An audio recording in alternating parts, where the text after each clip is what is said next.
Randall Hughes with God Glorified, and we're commenting on today's scripture reading for December the 30th, in which we read from Revelation chapters 16, 17, 18, and 19. There were several instances in our reading today where Yahweh is named, and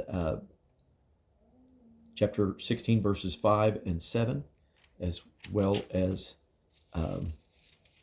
chapter 18, verse 8, and then chapter 19, verse 1 and verse 6.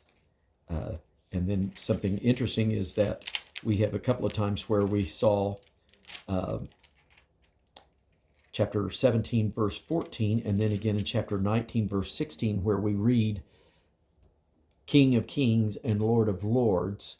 The Lord of Lord portion of that quote points back all the way to Deuteronomy chapter 10, verse 17, where it says of Yahweh, he is a God of gods and Lord of lords. And now then here, there's several times in the New Testament where we have this phrase, King of Kings and Lord of Lords, referenced in 1 Timothy chapter 6, I believe it's verse 15, and then here a couple of times here in Revelation in our reading today. And so that some interesting points there.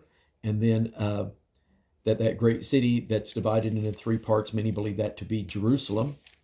And then the talents of the hail that's going to fall in verse 21 of chapter 16 is 75 pounds is what I believe the weight of a talent is. And so some tremendous destruction and pain that will be inflicted upon men.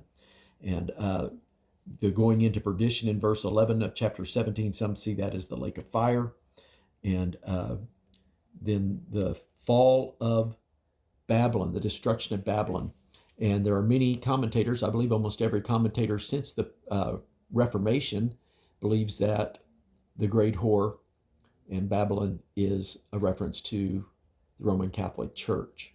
And I know some wonderful people that are Catholic, and in fact, of all denomination, I know some tremendous, wonderful people that are wonderful Christian people, but at the same time, I do not believe that they're following truth. And I love you, no matter what religion or faith you believe, and I'm not trying to dish on you other than I disagree with some of your teachings. And one of those great teachings of your church is that God is a Trinity.